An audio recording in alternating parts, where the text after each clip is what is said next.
কেমন করে ঘুমাও তুমি?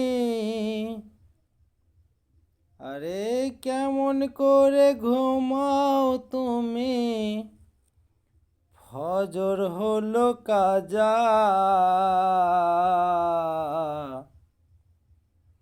এমনও তো হতে পারে জোহরে জানাজা।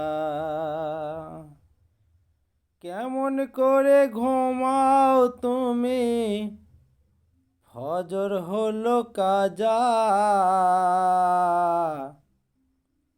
এমনও তো হতে পারে জোহরে জানাজা।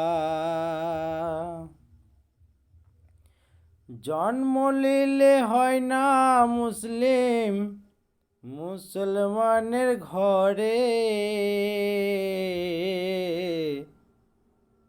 কাফের মোমেন ফারাক হলো সালাতেরই পরে।